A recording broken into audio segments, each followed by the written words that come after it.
Welcome to the new video. और इस video में हम क्रैप साइकिल पढ़ेंगे which is your third stage of your aerobic respiration as we have discussed. So in the Krebs cycle होता ये है कि सबसे पहले रिकॉल करते हैं कि हमारे पास सबस्ट्रेट लिंक रिएक्शन में जो प्रोडक्ट्स आए थे वो थे acetyl coenzyme A. We were also having the two molecules of carbon dioxide and also two reduced NAD.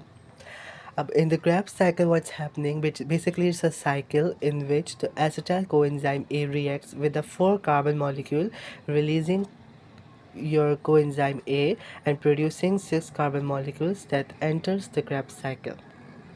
हो कुछ ये रहा है कि आपने जो प्रोडक्ट में अपना लिंक रिएक्शन का प्रोडक्ट में एसिटाइल कोएंजाइम ए जो आपको मिला था, उसने रिएक्ट किया 4 कार्बन मॉलिक्यूल के साथ, जिसमें हमारे पास कोएंजाइम ए वापस से रिलीज़ हो गया है और ये दोबारा लिंक रिएक्शन में एसीटेट के साथ रिएक्ट करेगा to again make acetyl coenzyme A, जो कि वापस 4 कार्बन मॉलिक्यूल के साथ रिएक्ट करके कोएंजाइम ए को रिलीज़ कर देगा, प्रोड्यूसिंग द 6 मॉलिक्यूल। सो ये कंटिन्यूसली ऐसे वाइस वर्सा होता रहेगा, ठीक है।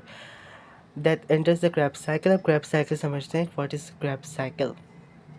In a series of redox reactions, the Krebs cycle generates the reduced coenzymes and ATP by substrate level phosphorylation and carbon dioxide is lost. Now to get more clarification, सबसे पहले हम इस diagram को समझते हैं। हमारे पास एसिटाइल कोएंजाइम ए जो कि 2 कार्बन मॉलिक्यूल था, जो कि हमारे पास लिंक रिएक्शन से प्रोड्यूस हुआ था, वो अब कोएंजाइम ए को रिलीज़ कर रहा है और रिएक्ट कर रहा है with 6 carbon molecule which is citrate, ठीक है।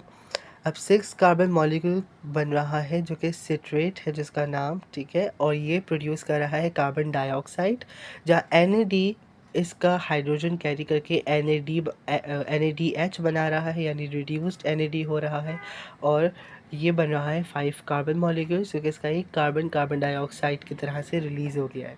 Okay, what I am trying to say is the 6 carbon molecule जो कि एसिटाइल कोएंजाइम ए से बना है, अब उसमें एक कार्बन हट जाएगा जो कि कार्बन डाइऑक्साइड बन रहा है और रिलीज़ हो रहा है, और उसका जो हाइड्रोजन है वो NAD कैरी करके रिड्यूस्ड हो जाएगा। आई मीन टू से द रिड्यूस्ड NAD और NADH। अब 5 कार्बन का मॉलिक्यूल जो है वो एक मज़ीद और कार्बन रिलीज़ करेगा which is in the form of the carbon dioxide, और अब 5 कार्बन मॉलिक्यूल 4 कार्बन मॉलिक्यूल्स बन जाएगा विच इज़ ऑक्सालो एसिटेट, ठीक है।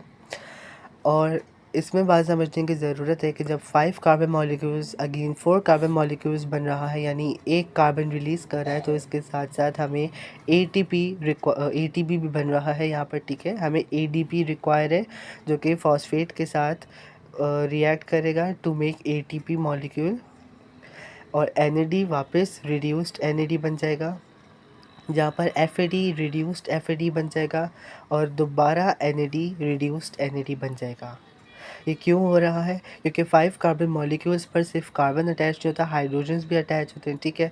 कार्बन डाइऑक्साइड रिलीज़ हो रहा है तो कार्बन तो रिलीज़ हो गया, लेकिन हाइड्रोजन को कैरी करने के लिए हमें NAD की रिक्वायरमेंट थी, क्योंकि इस प्रोसेस में हमें ATP बनाना है, ठीक है। तो हमारे पास ADP मॉलिक्यूल प्रेजेंट है और फॉस्फेट ग्रुप प्रेजेंट है, जो कि ADP के साथ रिएक्ट करके ATP बना रहे हैं, FAD रिड्यूस्ड हो रहा है, और यहाँ पर 2 मॉलिक्यूल्स ऑफ NAD रिड्यूस्ड हो रहे हैं, ठीक है। तो ये बात तो सिंपल आपको याद रखने की ज़रूरत है, it's not that much tricky, ठीक है। लेकिन again just pause the video और समझ लीजिए दोबारा से व्हाट आई हैव सेड कि क्या हो रहा है इस पूरे प्रोसेस में। This is called the Krebs cycle of your aerobic respiration, जिसमें पास ATP मॉलिक्यूल भी बन रहा है।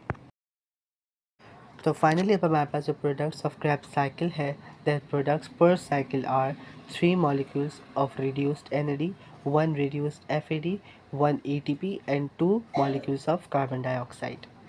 दोबारा कहूँ, एक साइकिल यानी पर साइकिल हमारे पास जो प्रोडक्ट बन रहा है, तो ये एक पायरुवेट मॉलिक्यूल जो कि लिंक रिएक्शन में ग्लाइकोलिसिस में प्रोड्यूस होता, और उसमें लिंक रिएक्शन में जाकर एसिटाइल कोएंजाइम ए बनाया था, and then acetyl coenzyme A Krebs cycle में एंटर हुआ था, ठीक है। तो यानी एक मॉलिक्यूल का, एक एसिटाइल कोएंजाइम ए का बता रहे हैं आप, लेकिन ग्लूकोज मॉलिक्यूल हमेशा 2 पायरुवेट देता है, तो वो भी अपने आप को ऑक्सीडाइज करके एसिटाइल कोएंजाइम देते हैं जो कि 2 होते हैं। तो पर ग्लूकोज की बात करेंगे तो इसका अमाउंट डबल हो जाएगा, which is 6 reduced NAD, 2 reduced FAD, 2 ATP molecules and 4 carbon dioxide molecules per glucose.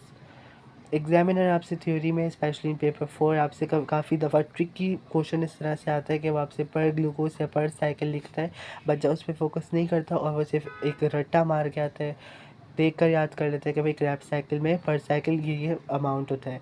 Make sure कि पर साइकिल और पर ग्लूकोज में ज़मीन आसमान का फ़र्क है। अगर आप पर ग्लूकोज की बात कर रहे हो तो वो ओवरऑल, क्योंकि हमारे पास क्रैप साइकिल 2 मरतबा हो रही है, तो जो भी क्रैप साइकिल का एक पर साइकिल अमाउंट आया है, प्रोडक्ट आया है, उसे आपको मल्टीप्लाई बाय 2 करना है, क्योंकि क्रैप साइकिल भी लिंक रिएक्शन की तरह ट्वाइस होती है इन द सेल।